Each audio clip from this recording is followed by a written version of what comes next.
everyone! We're here today to do a quick ambush interview and hear real honest thoughts about one of our favorites, the Carenology 3 Active Defense Sunscreen. So we'll be asking people what they usually look for in a sunscreen, whether it's lightweight, non-sticky, or perfect under makeup, and then we'll let them use the Carenology 3 Active Defense Sun Cream and ask them about their experience in using the product, how it would feel on their skin, if they would use it on a daily basis, and if it's something that they would actually recommend.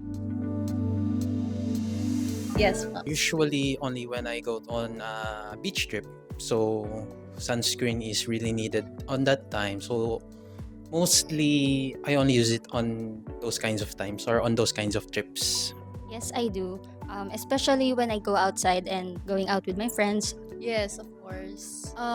Actually, I love trying skincare product, especially after giving birth to my first child. Because during my pregnancy, I had more blemishes. Felt me a bit more insecurities. Kasi as in, sobrang dami niya. Especially pag bago kang panganak. The first thing na naisip ko talaga is, ano yung sasabihin sa akin ng asawa ko? Diba?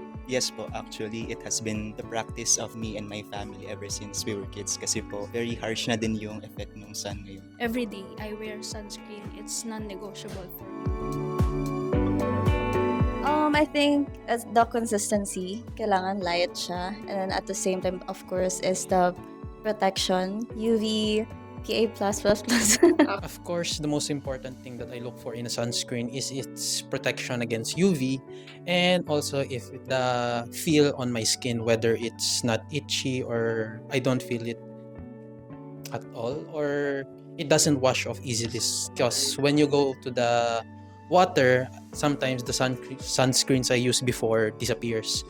So what I'm looking for in a sunscreen really is that it lasts long and protection against UV.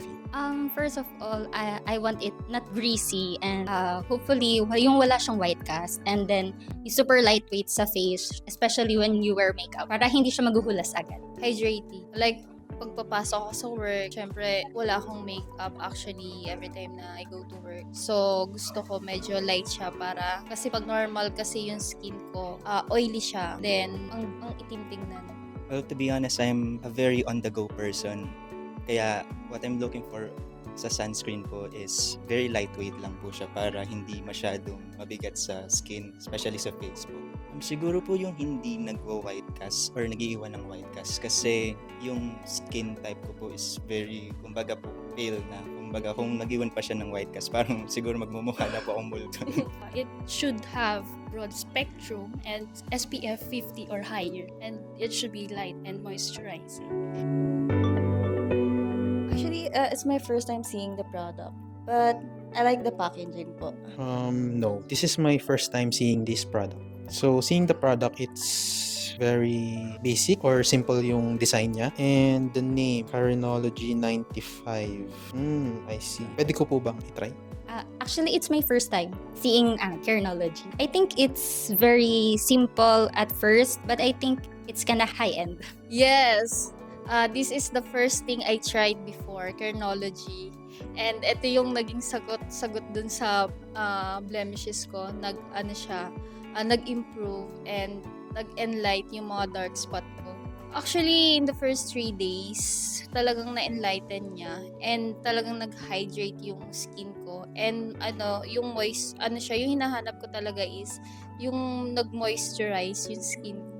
Actually, it was my first time po seeing this product. To be honest, it was very aesthetic po. Parang very sleek din yung packaging niya. Then very minimal, which I like. Actually, no. Hindi ko pa siya naririnig or na-encounter. Para siyang sleek packaging and parang eco-friendly. Maganda. Good packaging.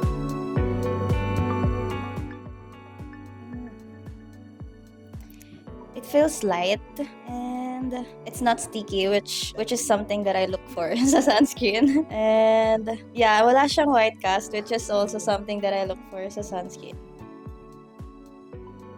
So yung first impression ko is that compared sa mga different sunscreens na nagamit ko is parang pagkalagay ko ramdam ko siya, so parang slimy siya. Pero ito pagka-apply ko sa skin is parang nagdi-disappear na kagad siya, parang pumapasok po talaga sa skin natin mismo. So parang masasabi ko is magiging long lasting siya since parang feel ko if lumusob ako sa tubig, di siya mawawala kagad. So parang magiging effective po talaga siya sa protection natin against UV sun rays. It has a cooling effect when you apply it, and then it's very easily absorbent to the skin, and it's very lightweight, and yeah, I think it's perfect for makeup user for everyone po. Easy to blend. Then, yun nga, hydrate and moisturize.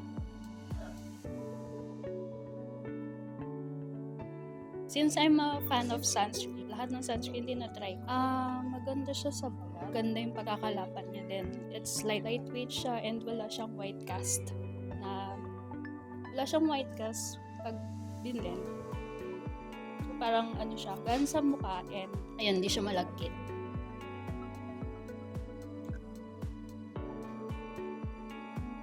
Actually, it was really good po since very moisturizing siya. Hindi din siya nag-iiwan ng white cast and very lightweight siya, which is yun yung hinahanap ko din sa sunscreen ko.